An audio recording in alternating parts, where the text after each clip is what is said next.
এরপরে নোংরা কথা বলবো, নিতে পারবি না আশা করি। আল্লাহর ওয়াস্তে বসে যান, কারণ ইসলাম সুন্দর। ইসলামকে খারাপ করার আপনার কি আছে? আজকে মাইক খুব কষ্ট দিবে, বক্তাকে ফিডব্যাক দেয়নি। আমরা তো সুর করে বক্তব্য রাখি, একটু ফিডব্যাক পাচ্ছি না, তো কষ্ট করে 1 ঘন্টা চালাবো। এই মাইকে অত বেশি আমাদের সুরিলি বক্তাদের হবে না। মানে এই যত মাইক জিব্রাইল মিকাইলকে দিয়ে দিয়েছে, যারা এখানে আসে নাই তাদের ঘর পর্যন্ত পৌঁছিয়ে দিয়েছে যে তোরা বিছানায় শুয়ে শোন। আর এখানে যে ফিডব্যাক লাগবে, একটা বক্তাকে সাউন্ড লাগবে, এটা আল্লাহ রহমতে দেয়নি। তো ও আর এখন কি করবে? বিয়ের শেষে আর কি বাজনা বাজিয়ে লাভ আছে? যা হবার তো হয়েই গেছে। তো আমি আপনাদের সামনে যে বিষয়গুলো তুলে ধরছি, আল্লাহর রাস্তে আপনারা আমাকে একটু আওয়াজ দেন, তাই না? মাইক প্রথমে না সাজাইলে এখন এরকম কোঁকা কোঁকা করবে। আপনারা আমার দিকে ধ্যান দেন। শুধু ভারতবর্ষে লয়, শুধু ভারতবর্ষে লয়, সারা পৃথিবীতে একটা বডি আছে, বডিটার নাম হচ্ছে মুসলিম। এই মুসলিম নামে বডিটা যেখানেই আছে, ভারতে হোক, বাংলাদেশে হোক, তারপরে ইসরায়েলে হোক, ইসরায়েলওয়ালা তো চালাচ্ছে, ফিলিস্তিনে হোক, যেখানেই হোক, এরা ভালো আছে না খারাপ আছে? কথা বলেন, ভালো না খারাপ? মুসলিম নামে বডিটা বর্তমানে কি অবস্থায় আছে? খারাপ অবস্থায় আছে। এই খারাপটা কেন? প্রথমে আমার শরীরটা খারাপ, আমার শরীর খারাপ কেন? ডাক্তার প্রথমে ওষুধ দেবে না, ইঞ্জেকশনও দেবে না, ল্যাবে পাঠাবে।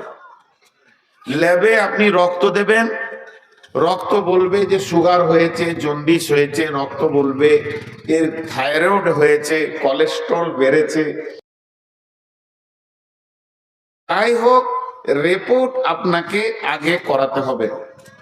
রিপোর্ট যখন ঠিক হয়ে যাবে, তখন দেখবেন ডাক্তার আপনাকে ওষুধ লিখবে, ওই ওষুধ খাবেন, সুস্থ হয়ে যাবে। তাহলে সারা বিশ্বে মুসলিমদের অবস্থা খারাপ, এটা আমরা চোখে দেখতে পেয়েছি। একবার ফেসবুকটা খুললে আপনি 20খানা ঘটনা দেখতে পাবেন যে মুসলিমদের উপরে অত্যাচার চলছে। কোথাও না কোথাও, কি নারীর ওপর, কি পুরুষের ওপর, কি বৃদ্ধর দাড়ি ধরে, কি মহিলাকে বেজ্জতি করে, নানির বয়সের মেয়েকেও বেজ্জতি করে, ইয়ং যুবতীদেরকে রেপ করে। এই যে চারিদিকে একটা জঘন্যতম ঘেরে আমাদেরকে ধরেছে, এই কালো মেঘটা এসেছে মুসলিম নামে গোষ্ঠীটার উপরে। এটা কেন?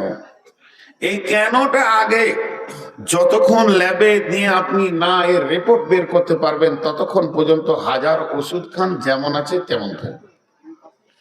তাহলে চলেন একবার চিন্তায় বসি। চিন্তায় বসবেন কাকে নিয়ে?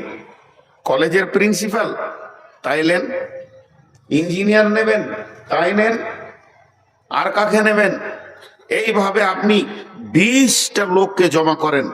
আমি খুব গুরুত্বপূর্ণ কথা বলছি, এবং যা বলবো তা কোরআন থেকে বলবো এবং হাদিস থেকে বলবো ইনশাআল্লাহ, নিয়ত করেছি।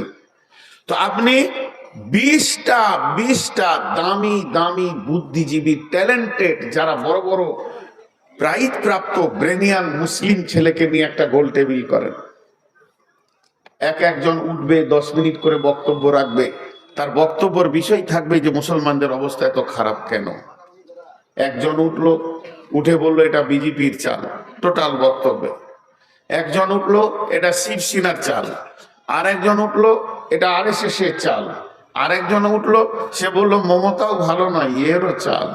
এই বিভিন্ন রকম চাল বলে সবাই বসে গেল। এরই ভিতরে একজন আলিম আছেন, বিখ্যাত আলিম। আপনাদেরকে বোঝানোর জন্য বলছি। মনে করেন মদিনা ভার্সিটির প্রিন্সিপালকে নেওয়া হয়েছে, দিগ্গজ পণ্ডিত। তিনি উঠলেন, তিনি এবার বলছেন এটা কারো চাল নয়, কারো চাল নয়, কারো চাল নয়, মুসলমানদের আমলের ফল। লোককে দোষ দেবেন কেন? আমি কয়দিন আগে এই কথাই বলেছিলাম, আমি এগুলো বরদাস্ত করতে পারি না। যে বঙ্কিমচন্দ্র এই বিয়ে করেছে, রবীন্দ্রনাথ এই বিয়ে করেছে, ওদেরকে দিয়ে ইসলামকে বোঝাতে হবে? ইসলাম ওদের মুখোপেক্ষী হয়ে বসে আছে? ইসলাম তো সর্ব ঊর্ধ্বে। ইসলামের কাছে জ্ঞান সবাই নেবে, ইসলাম কারো জ্ঞানের অপেক্ষা রাখে না। কিন্তু আজকে অবস্থাটা কি? যেমন মানুষ যেমন আতরের ঢাকনা খুলবেন ওই রকম সেন্ট পাবেন। জি ভাই, তো এটা কারো চাল নয়। তাহলে একবার কোরআনকে জিজ্ঞেস করি যে আমাদের অবস্থা এত খারাপ কেন, এত দ্রোহ কেন? একবার হাদিসকে জিজ্ঞেস করি। যার ছায়া তলে গেলে আমার জীবনটা শীতল হবে, ঠান্ডা হবে, সে আমার আসল জায়গাটা বলতে পারবে। আল্লাহ কি বলছেন? বিসমিল্লাহির রহমানির রহিম। কুল ইন কানা আবাউকুম ওয়া আবনাউকুম ওয়া ইখওয়ানুকুম ওয়া আজওয়াজুকুম ওয়া আশীরাতুকুম ওয়া আমওয়ালুন ইকতারাফতুমুহা وتجارة تخشون كسادها ومساكن ترضونها أحب إليكم من الله ورسوله وجهاد في سبيله فتربصوا حتى يأتي الله بأمره والله لا يهدي القوم الفاسقين। কোরআন বলছে তোরা আরো মার খাবি। এটা শুরু, এটা শুরু, শেষ নয়। এটা শুরু হয়েছে, এখনো তো সেরকম চলেনি। ছোট্ট একটা কথা জিজ্ঞেস করব। এটা হলো আমাদের জীবন ব্যবস্থা। বুঝে হ্যাঁ না বলবেন, বুঝতে ভুল হলে আমাকে জিজ্ঞেস করবেন, তবে ফতোয়া জিজ্ঞেস করিয়ে না দিতে পারবো না। এটা আমাদের জীবন ব্যবস্থা। একটা মুসলিম জন্ম থেকে মত পর্যন্ত কিভাবে চলবে চলে এসেছে, আর ওইভাবে চললে কবর থেকে নিয়ে জান্নাতের চৌকাটা পর্যন্ত সে কি অবস্থায় থাকবে ঘোষণা হয়ে গেছে। তাহলে পার্সেন্টেজ করি আমরা। মুরব্বী মানুষ দাঁড়িয়ে আছে, বাবজি আপনাকেও দাঁড়াতে মন গেল? ছোট ছেলে না এলে ধরা খায়। আহা হা, বসার জায়গা পাচ্ছে না গো। এই চেয়ার আছে আমার, দুটোই বিয়াই মনে হয়। খাওয়া দাওয়া হয়েছে, একটু পরিলক্ষণ করে এবার বিদায় নিচ্ছে। সাথে নাতনিটাও আছে, আলো জেলে। সুখের জীবন আজকে, মেলার আনন্দ উপভোগ করছে। আমার দিকে তাকান। এটা আল্লাহ আমাদেরকে 100-তে 100 দিয়েছে না 100-তে 99 দিয়েছে? সামনে টিমুক খুলেছেন, চুপ থাকেন। পেছনের লোক বলেন, সবাই বলেন, সবাই হৃদয় থেকে ভালোবেসে বলেন, এটা আল্লাহ 100-তে 100 দিয়েছে না কম দিয়েছে? 100-তে 100 দিয়েছে। চলেন, এইটা আমাদের জীবনে 100-তে 100 আছে? কত আছে? কেউ বলেছে 2, কেউ বলেছে 0.5, কেউ বলেছে 5। জি ভাই, মাঠটা কেন খেঁচি এবার বুঝতে পেরেছেন? এর ছায়া তলে থাক, তোর গায়ে কেউ হাত দিবে না, আমি দেখে নিব। ছায়া থেকে সরে যাবি। হাজি ভাই ছাতার ভিতরে নাই, গা ভিজছে। তো বলছি গা কেন ভিজছে? বলে রবীন্দ্রনাথ পানি ঢেলে দিয়েছে। মাথা আর খুঁজে পেয়েছে না এরা কোথা থেকে কি হবে। জি 100-তে 100 দিয়েছে, আমাদের কাছে আছে কত? 0.5% বলেছেন। আমি পয়েন্ট বলছি না, মনে করেন 2%ই আছে। তাহলে নাই কত? জোরে বলেন, নাই কত? বর্তমানে মুসলিম সারা বিশ্বে কত আছে বলেন? 200 কোটি। তো 200 কোটির মধ্যে তাহলে হতে হয় 58-কে 2 দিয়ে গুণ করেন, কত হবে? 200 কোটির মধ্যে 2, 2, 4 বাদ যাবে। তাহলে 1,96,00,000 মানুষের উপরে অত্যাচার হওয়া উচিত। এতগুলো সরে গেছে এখান থেকে, চলছে মাত্র 1.2 পয়েন্টের উপর। এখন আল্লাহর দয়া আছে, এখন আল্লাহর দয়া আছে। আল্লাহ তাবারক ওয়া তাআলা বলেন, শুনেলে তোদের উপরে অত্যাচার কখন চলবে, তখন তোরা কারো দিকে আঙুল তুলে দোষ দিবি না, কোন রাজনৈতিক দলকে দোষ দিবি না। তোরা নিজেরা নিজেদের লিগটাকে মারার চেষ্টা কর।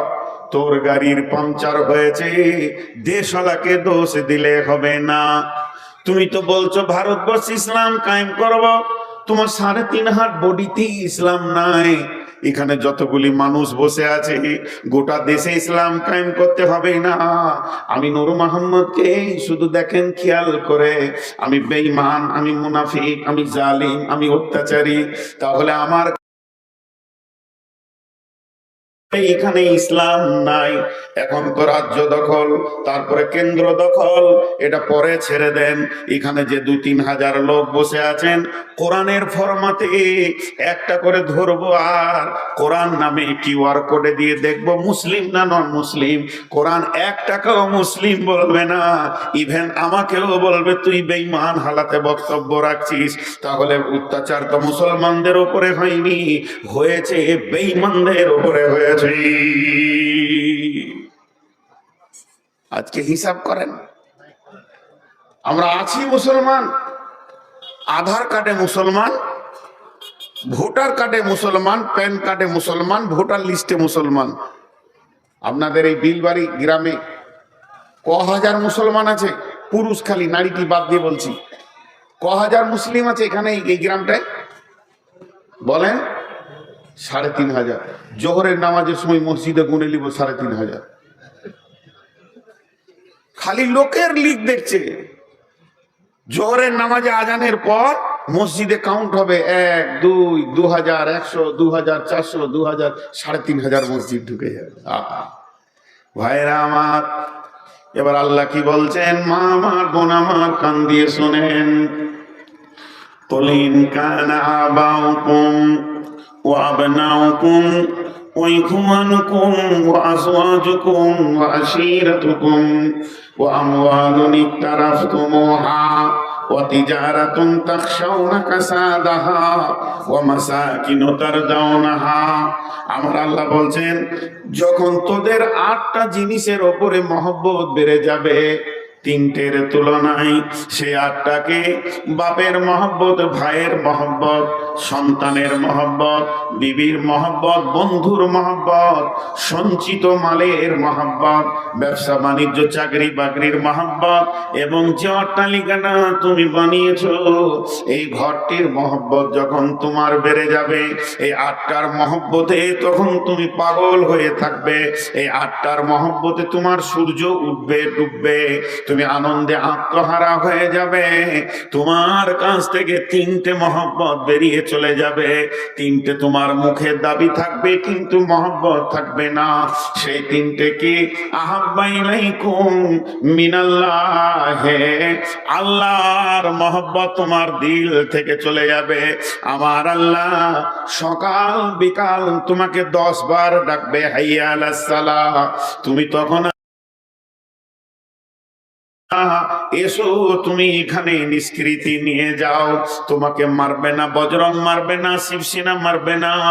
আমার অফিসে এসো, আমি রব তোমাদেরকে ডেকেছি। তখন তুমি চায়ের দোকানে থাকবে, তাসের আড্ডাতে থাকবে, তখন তুমি জুয়ার আড্ডাতে থাকবে, আল্লাহর ডাকে সাড়া দেবে না। আল্লাহ তোমার উপরে নারাজ হয়ে যাবে। ও রাসূলিহি, আমার রসুলের উপরে তোমাদের নফরত কত হবে। মুসলমান, তোমার গালে দাড়ি থাকবে না, বাম হাতে পানি পান করবে, ডান হাতে দাঁড়িয়ে পেশাব করবে, পেশাব করে তুমি পানি নেবে না। মুসলমান, তোমার কাছ থেকে রাসূল বিদায় নিয়ে নেবে। আর ওয়াজিহাদিন ফি সাবিলিহি, আল্লাহর রাস্তায় বেরিয়ে আল্লাহর দ্বীনকে প্রতিষ্ঠিত করার চিন্তা তোমার থাকবে না। বিশ্ব নবী বলে গেছেন, তুল্লিমা লিগাইরি দ্বীন, এমন একটা দিন আসবে মুসলমানরা যেদিন মার খাবে, সেদিন কোরআনের মতো নিয়ামতের শিক্ষাটাকে তুচ্ছ করে দিয়ে ভিখিরির জায়গায় রেখে দেবে। আর ইংরেজি বাংলার বড় বড় মিশনগুলোর পেছনে বাপরা ধরবে সন্তানকে দেওয়ার জন্যে। আমার কোরআন ভিখারির মতো মসজিদে পড়ে থাকবে। ওই দিন তোমাদের পিঠের চামড়াগুলো কাঁচা তুলবে শিবসেনাতে বজরং কানবে, আমি আল্লাহ দর্শকের ভূমিকা পালন করব, এতটুকু আমার কাছ থেকে তোমরা হেল্প পাবে না। তার কারণ হচ্ছে তোমার সঙ্গে আমার তালাক ঘটে গেছে, তুমি আমি তুমি কোনো দায়িত্ব নাই। আমি যে মেয়েটাকে বিয়ে করেছি ওই মেয়েটা হলো আমার বিবি, তাকে আমি ভালোবাসি, তার সঙ্গে আমার প্রেম আলাপ আছে, তার আমি কসমেটিক্স দিই, কাপড় দিই, তার খাওয়ার চিন্তা করি। মেয়েটা অসুস্থ হলে আমাকে বড় কষ্ট লাগে, নানান চিন্তায় তাকে আমি নিয়ে আছি। যেদিন মেয়েটির লোক ডেকে খোলা তালাক নেবে, এর সঙ্গে আমি আর সংসার করব না, এর সাথে আমার কোনো সম্পর্ক থাকবে না, ওই দিন মেয়েটার সাথে আমার তালাক ঘটে গেল। সামাজিক ভাবে সমাজ জেনে নিল মেয়েটির সঙ্গে আমার চিরতরের তালাক হয়ে গেছে। ওই মেয়েটি সামনে ঈদে অপেক্ষা করছে, আমার জন্য নতুন কাপড় আসবে, আমি তাকে কাপড় কিনে দিব। এই চিন্তাটাই হলো তার ভুল। বিশ্ব নবী বলছেন, মাঝে রে মান তারাকা সালাতা মাকতুবাতান মুতাআম্মিদান ফাকাদ বারিয়াত মান মিনহু জিম্মাতুল্লাহ লা তাতরুকান্না সালাতা মাকতুবাতান মুতাআম্মিদান ফাইন্না মান তারাকা সালাতা মাকতুবাতান মুতাআম্মিদান ফাকাদ বারিয়াত মিনহু জিম্মাতুল্লাহ। আল্লাহর নবী বলছেন, হে মাজ, আমার উম্মতদেরকে বলে দাও, কেউ যদি, হে মাজ, তুমি জীবনে জ্ঞান বশত স্বেচ্ছায় এক ওয়াক্ত নামাজ কামাই করবে না, এক ওয়াক্ত নামাজ ছেড়ে দেবে না। হে মাজ, শুনে নাও, আমার যে উম্মত এক ওয়াক্ত নামাজ জ্ঞান বশত স্বেচ্ছায় ছেড়ে দেয়, আল্লাহর সঙ্গে তার সম্পর্ক কেটে যায়। ফাকাদ বারিয়াত মিনহু, আল্লাহ তার থেকে আর কোনো সম্পর্ক রাখে না, তাকে মারছে না কাটছে, এ ব্যাপারে আল্লাহর কোনো জিম্মা নাই। ফাকাদ বারিয়াত মিনহু জিম্মাতুল্লাহ, আল্লাহ তার জিম্মা থেকে বাড়ি পেয়ে যায়। বলেন, আমাকে একজন হাজি সাহেব প্রশ্ন করেছিলেন, নাম বললে জিজ্ঞেস করে বুঝতে পেরে যাবেন। বিখ্যাত হাজি পশ্চিমবঙ্গে এমন কোন নাই যার নাম জানে না মানুষ। আমি কোনো কাজে গেছিলাম ওনার অফিসে, উনি আমাকে দেখেই চিনে ফেলেছেন যে আপনি নূর মোহাম্মদ, আমি আপনাকে ইউটিউবে দেখেছি, আপনার বাড়িও আমি কয়েকবার এসেছি। আমি বলিনি যে আমি নূর মোহাম্মদ, এসেছি চলে গেছি, কাজ ছিল না, আজকে কাজে এসেছি। তিনি আমাকে প্রশ্ন রাখলেন যে ভাই, এই যে পরিস্থিতি মুসলমানদেরকে ধরছে আর কাটছে, তা আল্লাহ এখন কি করছে? জি ভাই, আজকে ভারতবর্ষের সৈন্য সংখ্যা কত? 30 লাখ। আজকে বাংলাদেশের সৈন্য সংখ্যা কত? 5 লাখ। আজকে পাকিস্তানের সৈন্য সংখ্যা কত? আর কিছু। আজকে চীনের সৈন্য সংখ্যা কত? 40 লাখ। একটা সৈন্য সংখ্যা আছে, সৈন্যটাকে বলে শক্তি, দেশের শক্তি। দেখবেন বর্ডারে লেখা আছে বর্ডার সিকিউরিটি বল, ক্ষমতা বল, হিন্দিতে লেখা থাকে। তো এগুলো হলো দেশের শক্তি। আচ্ছা, সারা পৃথিবীর সমস্ত সৈন্যের শক্তির থেকে আমার আল্লাহর শক্তি কম? আপনাদের ধারণা কি? আল্লাহু আকবার। আল্লাহকে কিছু করতে হয়? আল্লাহ সবই করেন, কিন্তু কিছু করতে হয় না, হুকুম করলেই হয়ে যাবে। হুকুম করলেই হয়ে যাবে। আল্লাহ এখনই হুকুম করবে, রাত্রি 11:30টায়, সকালে উঠে দেখবেন গোটা দেশ মুসলিম হয়ে গেছে। আল্লাহর কাছে যথেষ্ট, আল্লাহর হুকুমটাই যথেষ্ট। তারপরও আল্লাহ সৈন্য সংখ্যা সম্পর্কে কি বলছেন? শবে মেরাজের রাত্রিতে বিশ্ব নবী সফর করলেন। প্রথমে বাইতুল্লাহতে 2 রাকাত নামাজ পড়লেন, এরপরে বাইতুল মামুরে 2 রাকাত নামাজ, বাইতুল্লাহ 2 রাকাত নামাজ পড়ে তারপরে বিশ্ব নবীকে বর্রাকে জিব্রাইল নিয়ে চলে গেলেন ফিলিস্তিনে, যেটা মসজিদে আকসা, যেটাকে নিয়ে ঝামেলা চলছে। ওই জায়গায় গিয়ে উনি 2 রাকাত নামাজ পড়লেন। নামাজ পড়ার পর ওখান থেকে ঘোড়া ঊর্ধ্ব গগনে যেতে শুরু করলো। বর্রাক যখন ঊর্ধ্ব গগনে যেতে শুরু করেছে, যেতে যেতে একটা মসজিদ পেয়েছে এই জমিনে। সেই মসজিদটা মসজিদটার নাম হলো বাইতুল মামুর, এটা আসমানের ভিতরে আছে। এই মসজিদে বিশ্বনবী গেলেন এবং ওখানে গিয়ে সমস্ত নবীকে দেখতে পেলেন। বিশ্বনবীকে ইমামুল আম্বিয়া কেন বলা হয়? তিনি সমস্ত নবীর কেন ইমাম? আদম আলাইহিস সালাম ও নবী মুহাম্মদ সাল্লাল্লাহু আলাইহি সাল্লামের পেছনে নামাজ পড়েছেন, ওখানে সমস্ত নবী রয়েছে। জিবরাইল আমিন বিশ্বনবীকে বর্রাক থেকে নামিয়ে হাতটা ধরে টেনে নিয়ে গিয়ে মুসল্লায় দাঁড় করিয়ে দিলেন। বিশ্বনবী 2 রাকাত নামাজ পড়লেন, সালাম ফিরলেন। সমস্ত নবীরা নবীজির পেছনে সালাত আদায় করলেন। এরপরে তিনি চলে গেলেন 7 তবক আসমানকে ভেদ করে সিদরাতুল মুনতাহা, আল্লাহর সঙ্গে মোলাকাত হলো, সরাসরি দেখা হয়নি। আম্মা জান আয়েশা প্রশ্ন করেছে, বিশ্বনবী উত্তরে বলেছেন আমি দেখিনি, তবে নূরে তাজাল্লি আমি দেখেছি। এরপরে তিনাকে সমস্ত ট্রেনিং করিয়ে, কেউ বলে 14 বছরের সফরে ছিল, কেউ বলে